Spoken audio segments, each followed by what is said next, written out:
Fala pessoal, sejam todos muito bem-vindos. Vamos dar início a uma sequência de aula aqui do nosso conteúdo de raciocínio lógico, uma matéria muito importante e cai bastante em concurso. Então, assim, é importante sempre estar afiado nessa disciplina, que é uma disciplina fácil, uma disciplina interessante de você estudar, certo? Então, a partir de agora, põe caderno e caneta aí perto de você para fazer anotações e eu tenho certeza que você vai gostar bastante, tá? No primeiro momento, essa disciplina é um pouco estranha, mas logo depois que a gente começar a desenvolver, você vai ver que ela não é tão difícil assim, como muitos dizem, e na verdade ela é uma disciplina tranquila. Agora, claro, tudo depende do quanto você está se dedicando, do quanto você está estudando. Então vamos começar aqui nossa disciplina de raciocínio lógico para concursos, é claro, certo? Então, papel e caneta na mão, vem comigo nessa nossa primeira aula. Então, vamos lá. Nossa disciplina aqui de raciocínio lógico. Deixa eu trocar a cor da caneta. Aula 1, vamos começar. Bom? Então, lógica proposicional é o nosso tema. Antes disso, eu queria falar o seguinte, pessoal.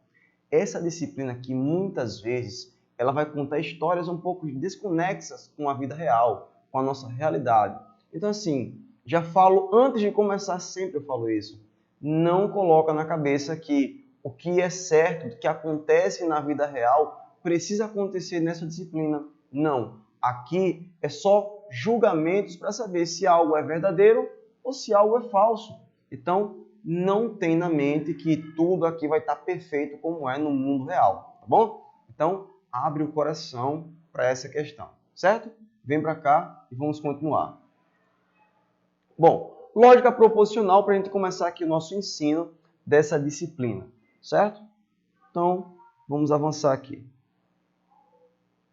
Primeiramente, o que é uma proposição? É uma proposição, não é uma preposição, tá, pessoal? Não confunde isso. Então, veja só. Uma proposição é todo o conjunto de palavras ou símbolos que exprimem uma ideia, sentido completo e que, além disso, pode ser julgado como verdadeiro ou falso. Veja, ela precisa ter sentido completo, tem que poder ser julgada como verdadeiro ou falso. Né? Então, ó, atenção, aluno, preste atenção.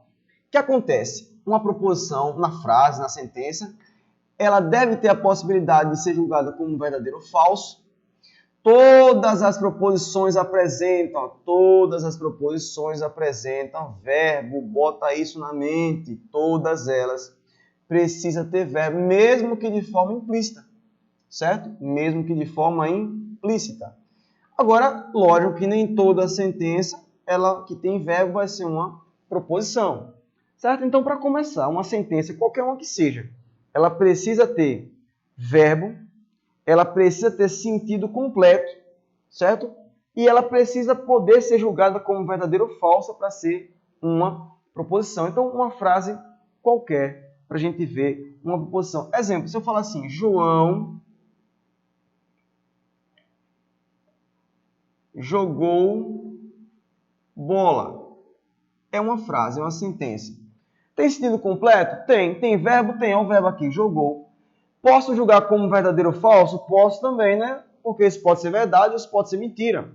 Então, veja, para começar a nossa ideia, proposição é uma frase, certo? É uma sentença que, repete comigo, precisa ter sentido completo, tá certo? Precisa apresentar verbo, beleza? E tem que ser julgada como verdadeira ou falsa. Tranquilo até aí? Vamos dar sequência. Então, ó, exemplos. Veja, e geralmente a gente coloca uma letra para simbolizar a proposição. Tá? Pode ser letra maiúscula ou letra minúscula, não tem problema. Veja bem, a questão fala o seguinte, ó, Daniel foi aprovado no concurso do Tribunal de Justiça de São Paulo. Veja, eu não sei se isso é verdade, é indeterminado, mas veja, o que eu quero trazer aqui é que ela pode ser julgada como verdadeiro ou falso, não pode?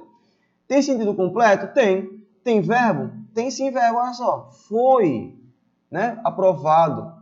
Então, ela tem sentido completo. Nesse caso, eu não sei se realmente isso é verdade, então para mim é indeterminado, mas ela pode ser uma proposição tranquilamente por conta disso. Olha essa outra proposição aqui. Carlos namora Mariana e Daniela é advogada. Também é indeterminado por quê? Porque, na verdade, eu não sei se Carlos namora Mariana, muito menos se Daniela é advogada. Mas eu posso julgar isso como verdadeiro ou falso, porque também tem sentido completo. Tá? Por enquanto, eu não estou dizendo o que é verdadeiro e o que é falso. Mas olha só essa aqui, que interessante.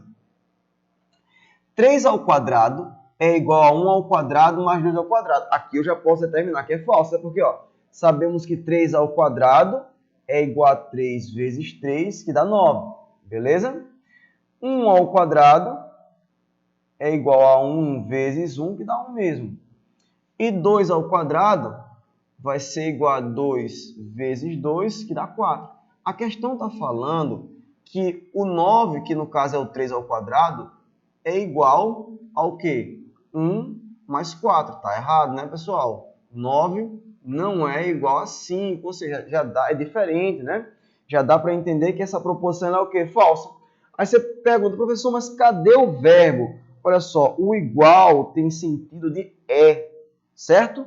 Ou seja, 3 elevado ao quadrado é igual, no caso, a 1 ao quadrado mais 2 ao quadrado. Ou seja, nem sempre a proposição ela vai ser uma sentença com letras ali. Ela pode ter números tranquilamente. Beleza? Então, até agora nós conseguimos entender o que é uma sentença em relação à proposição, que ela precisa ter sentido completo, poder ser julgada como verdadeiro ou falso e ainda mais ter verbo. Tranquilo? Até aí tudo bem? Se não entendeu, volta um pouco, eu tenho certeza que você vai entender perfeitamente. Vamos dar continuidade. Agora, bom, nem tudo é proposição. Ou seja, existem algumas sentenças que elas não são proposições. E é interessante você entender isso aqui, tá? Então, para começar, as frases imperativas, né? Que tem aí a ideia de ordem, conselho, pedido, certo? Olha a mãozinha aqui, mandando alguma coisa, né? Veja bem, exemplo. Estude bastante, estou mandando. Você fala assim, vem para cá. Olha para mim. Você fala assim, ô fulano, estude bastante. Você tem como olhar para mim e dizer assim, verdadeiro ou falso? Professor, tem verbo, estude, de estudar. Sim, mas você pode julgar essa minha ordem como verdadeiro ou falso? Você pode negar. Pode dizer, não vou estudar não. Mas você não pode dizer, é falso, é verdadeiro. Não tem como, né? Você fala, fulano, pare de olhar o telefone agora. Preste atenção aqui em mim. Você pode dizer que é verdadeiro ou falso? Estava olhando o telefone aí, né? Eu sei. Você não pode falar se é verdadeiro ou falso. Você só pode se negar, mas não pode julgar. Nem sempre uma proposição tem verbo vai ser uma proposição no sentido do raciocínio lógico, certo? Ela não é uma proposição mesmo tendo verbo, certo? Então, vem para cá. Se falar aí, erga o braço, é ordem, beba água, é ordem, não é proposição, certo? Ou seja, frases imperativas, que têm sentido de ordem, conselho, pedido, não são proposições, porque eu não posso julgar como verdadeiro ou falso, em que pese tenha verbo, beleza? Então, já sabemos de uma. Outras, frases exclamativas, que têm sentidos de sentimentos, sensações, reações, né? Isso de determinados atos. Exemplo, você fala assim, minha filha nasceu. Claro que se eu olhar isso no contexto de ponto final aqui, você pode dizer se é verdadeiro ou falso, né? Mas olha a exclamação, frases exclamativas. Teve exclamação, não é proposição. Olha, chega rimou, né? Teve exclamação, não é proposição. Fui aprovado no concurso. Olha a exclamação, não é proposição.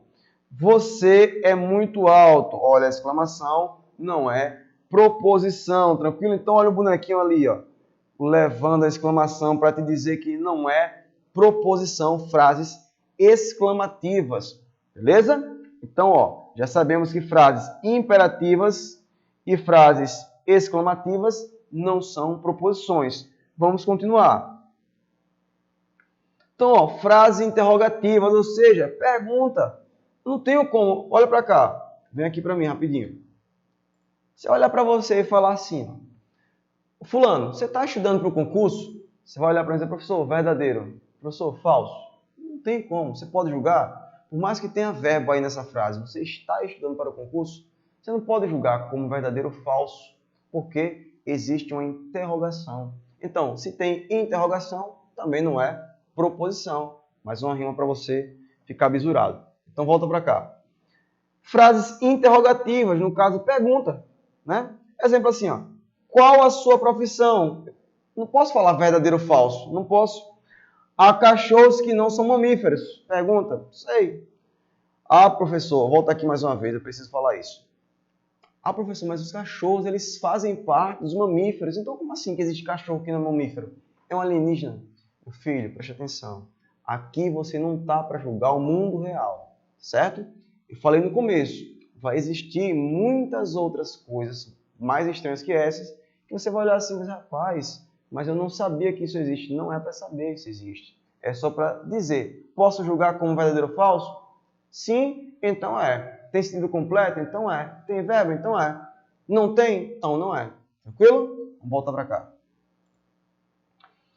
Você conseguiu terminar a prova discursiva? Pergunta. Não posso falar verdadeiro ou falso. Eu posso falar que sim ou que não. Beleza? Então, já sabemos que frases exclamativas, frases imperativas e interrogativas não são, né? Também não são proposições, sentenças abertas. Como assim, professor? Tá vendo essa sentença aqui que tem um x? Tá falando que 2x mais 1 é igual a 5.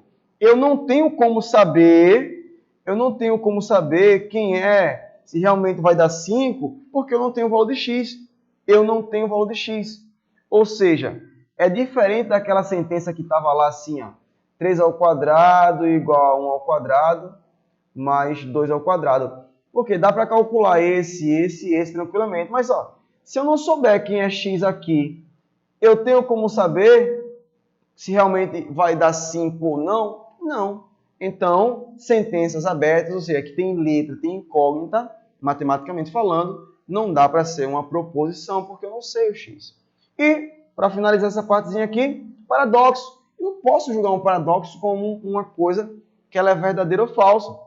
Ó, para ir a um lugar, tens que ir primeiro a metade, e depois tens que ir a metade da distância restante, e depois a metade, e assim por diante, eternamente. Portanto, o movimento é impossível. Não posso falar se é verdadeiro ou falso, porque isso é um paradoxo, tá? Então, já sabemos aí que algumas coisas não são proposições, por mais que tenha sentido completo e verbo. Se não podem ser julgadas como verdadeiro ou falso, não são proposições. Tranquilo? Então, vamos adiantar aqui o nosso conteúdo.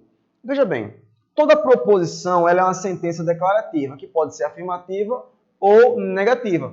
Ou seja, ou é sim ou é não. Ou eu vou afirmar ou vou negar. Quando ela é uma sentença, uma declarativa afirmativa, vai ser o seguinte, ó, vou trabalhar amanhã. Caso essa mesma seja negativa, não vou, negando o verbo, né? Trabalhar amanhã. Esse bonequinho ele exprime muito bem essa ideia aqui, tá certo? Vai ser sempre algo afirmativo ou algo negativo, ou seja, sempre essa balança do sim e do não.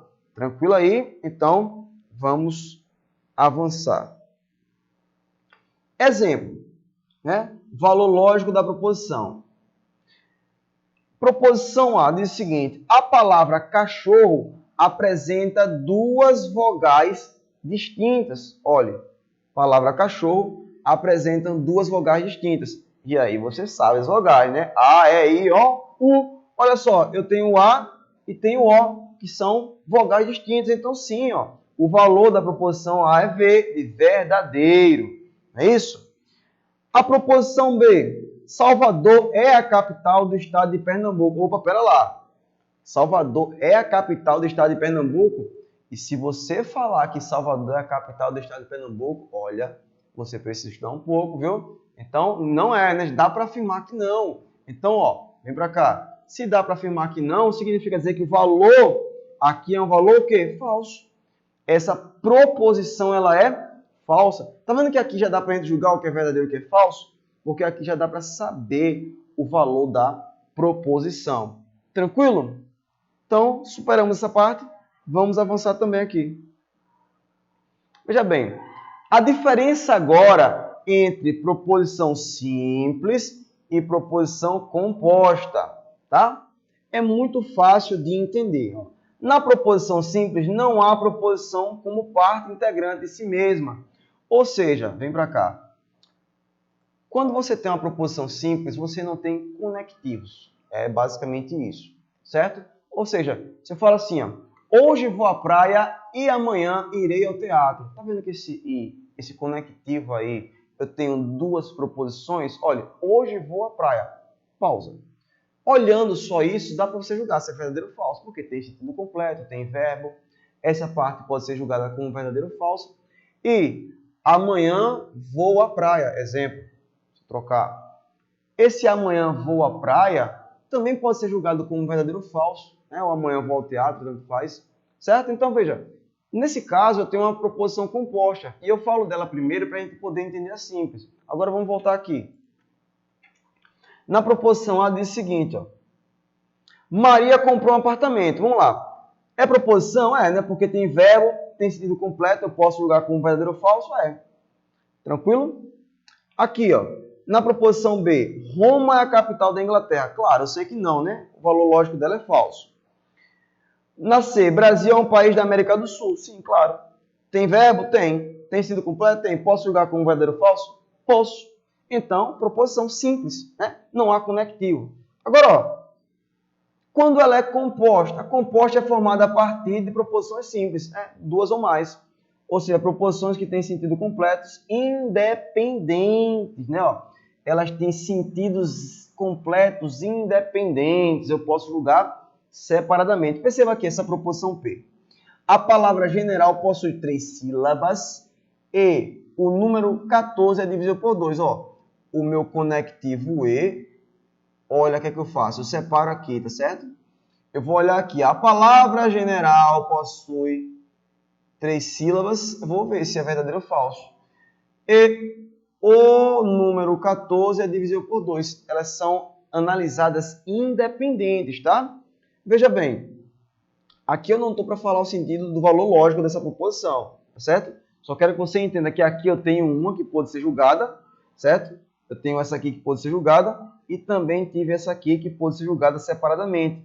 Para que eu tenha uma proposição composta, eu vou poder cortar ali no conectivo, que no caso, esse conectivo, o meu conectivo é, para analisar os dois lados, certo? Separadamente. Exemplo, é como se sumisse essa partezinha aqui, ó, e eu pudesse analisar o seguinte.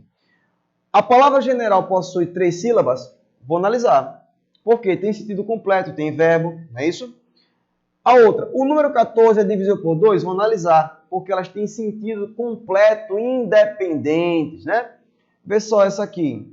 Se o triângulo possui 4 ângulos, então Brasília é a capital da Argentina. Vamos lá. Eu posso analisar o seguinte, ó. O triângulo possui 4 ângulos e analisar Brasília é a capital da Argentina.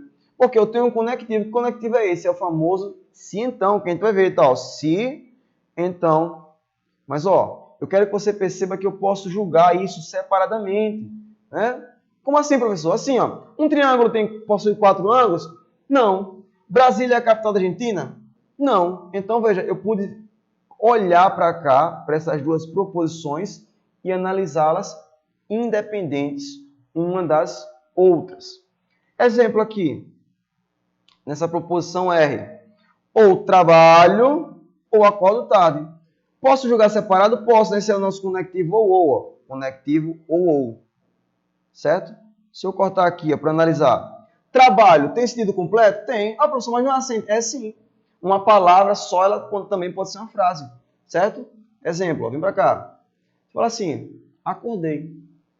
É uma palavra só, mas também é uma frase. Tem sentido completo? Tem. Certo?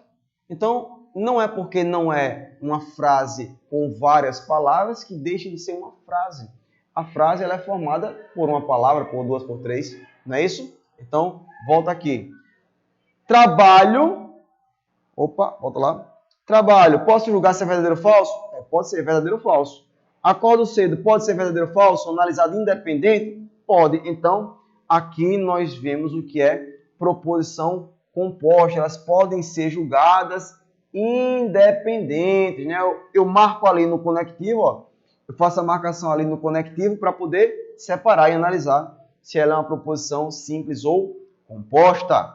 Tranquilo? Superamos essa parte e podemos avançar tranquilamente aqui. Veja bem, o modificador, né? Como a palavra está falando, ele modifica, ele não cria, ele modifica. O modificador é um operador lógico que troca, né? Modifica o valor lógico das proposições. Se temos em mãos uma proposição verdadeira, então ele vai mudar, né? E vai ter uma proposição o quê? Falsa. Ele vai mudar. Se é verdadeiro, torna falso. Se é falso, torna verdadeiro. E aí, o modificador pode usar esse símbolo aqui, que é o til, e pode usar esse símbolo aqui também, certo? Para expressar uma negação, né? É chamada de negação, esse sinal aí. Exemplo, se uma proposição é P e eu quero a negação dessa proposição, é famoso não P, tá vendo? Você fala assim, aqui é A, não A. Aqui é B, não B. Também poderia escrever com o til. Aqui é C, então aqui é não C. Aqui é D, e aqui é não D. Certo? É assim que a gente fala. Então, veja. Se uma proposição P ela é verdadeira, a sua negação, né, o modificador, vai ser falsa. Se a proposição ela é falsa, então a sua negação ela é verdadeira. Tá? E aqui eu queria chamar a atenção para uma coisa. Vê só. Cuidado. A negação não é simplesmente ter sempre o não. Porque se eu falar assim, olha, hoje eu não irei estudar. Como é que eu posso negar essa frase? Tirando o não, falando hoje irei estudar. Percebe que quando eu nego, não é simplesmente ter um não, que é uma negação. Eu posso ter a negação sem o não. É quando eu estou negando esse não. Então, hoje eu não irei estudar. É a minha sentença. Quero negar, vou negar o verbo. Hoje eu irei. Se era não, então agora é sim, né? Hoje eu irei estudar. Cuidado, tá? Negação não significa dizer que o não precisa estar ali explícito para você ver. Muito cuidado, muita atenção com isso. Certo? Então, vem para cá. Bom, superamos essa fase aqui do modificador. Já sabemos que o modificador ele vai mudar, alterar, né, a proposição, mas ele não cria outra, tá? Veja o que eu estou falando. Ele muda, não cria. Ok. Vamos dar exemplo aqui, tá? Exemplo. Na proposição P, Rio de Janeiro está na Suíça. Tá? E aqui lembre, esqueça o que é o mundo real. Vou negar, né? Negando a P. Rio de Janeiro, ó, não está na Suíça. Agora, existem outras formas de negar, tá, pessoal? Exemplo, se eu coloco assim, começo falando, é falso que, ou seja, estou negando, né? É falso que o quê? Rio de Janeiro está na Suíça. Eu não neguei? Neguei. Mas também poderia estar assim, ó, não é verdade que o Rio de Janeiro está na Suíça. Então, ó, atenção a esse tipo de negação aqui, porque eu posso negar lá no começo sem precisar alterar o resto. Porque, ó, se você perceber, eu não coloquei aqui o não coloquei aqui o não.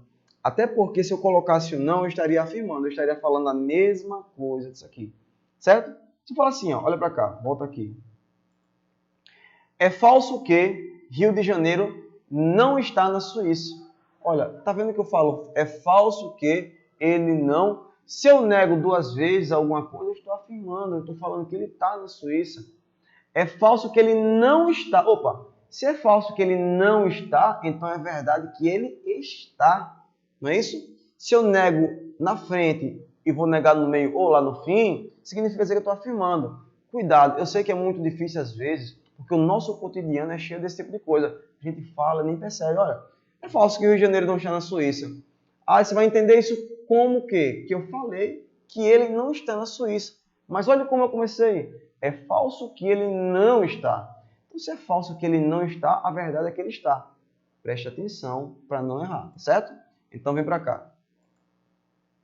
Exemplo. Essa proposição P diz o seguinte, ó. O Brasil não está na América Latina. Opa, vou negar, né? Se eu estou negando, eu vou tirar o não. A negação vai ser, então, que ele está. Beleza? Agora, olha os outros tipos. É falso que o Brasil não está na América Latina. Se eu falo que é falso que ele não está, o que é que eu estou falando? Que ele está. Não?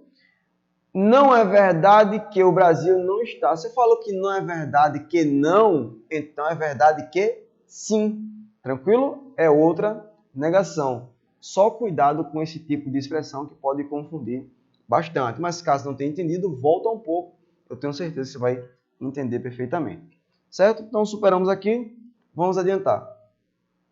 E aí nós temos o seguinte, ó, negação de símbolos matemáticos, porque isso pode implicar também, tá, pessoal? Veja bem, eu tenho aqui esse símbolo, a depender do lugar, né? Ó, só recapitulando aqui. Se eu pegasse 7 e 5, eu posso falar que 7 é maior que 5, mas também se eu pegar esse 7 e esse 5 e analisar ao contrário, eu vou escrever a mesma coisa, tá? Analisar ao contrário daqui para lá, o 5 é menor que o 7. Ou seja, para quem tem dúvidas aí, às vezes a pessoa esquece, o número maior está voltado para a boca, né, aberta, e o número menor está voltado para a ponta. Caso tenha um traço embaixo, exemplo, se falar x é maior ou igual a 4. Caso tenha um traço embaixo, significa dizer que ele também pode ser igual. Beleza? Só para recapitular. Então, o número maior fica voltado para a boca aberta e o menor para a ponta. Ok. Então, aqui eu tenho o símbolo de negação e o símbolo normal, né? Então, veja. Maior ou igual, a sua negação vai ser menor que... E aqui é importante falar. Então, ó, pessoal, você fala assim, ó. X é maior ou igual a 4. Significa dizer, ó, no intervalo, exemplo, que o x ele pode ser o 4, pode ser maior que ele, não é isso? Indo para lá. Agora eu quero negar, dizer, não, opa, isso não existe não. Ó. Nesse caso, o intervalo é aberto, isso aqui é parte matemática, mas dá para explicar. E eu estou falando o seguinte, não, ele é menor. Percebe que eu não coloco o igual? Porque se eu colocar o igual na negação, eu estou comparando, estou falando basicamente a mesma coisa. Se no símbolo ele é maior ou igual, a negação eu tiro igual, beleza? Eu inverto o símbolo tirando o igual. É simples. Então, ó, já dá para fazer o seguinte. Se ele é menor ou igual, eu inverto o símbolo tirando igual. Vai ser o quê? Maior. Não é isso? Se é maior, só maior, eu vou inverter símbolo e inserir o igual, já que ele não tinha. Ou seja, menor ou igual. Se é menor, então eu vou inverter inserindo igual. Maior ou igual. Agora veja, claro, a negação do que é diferente é igual. E a negação do que é igual é diferente. Tranquilo aqui? Então, vê só. Vem para cá. Nesse primeiro momento, era isso que eu queria passar. Essa pequena introdução aqui do que é o raciocínio lógico, lógica proposicional. Próximo bloco agora, nós iremos responder algumas questõezinhas desse pequeno conteúdo, claro. O conteúdo de raciocínio lógico é um conteúdo vasto. E nós precisamos sempre ter em mente que aqui é uma disciplina que não dá para estudar pulando etapas. Porque vai chegar um momento que você vai precisar ter em mente o que é uma proposição composta, a proposição simples, os conectivos, o modificador, que no caso é a negação, para poder concluir uma questão. Então, assim, não é difícil, porém, ela é uma linha contínua, né, progressiva, não dá para cortar, tá certo? Então, próximo bloco agora, nós iremos responder algumas questõezinhas básicas, muito simples, para que você possa ficar visurado. Então, não sai daí, próximo bloco a gente vai responder. Caso tenha dificuldade, volta essa mesma aula e assiste aí desde o começo para que você possa desenvolver o seu aprendizado. Tranquilo? Então, até daqui a pouco.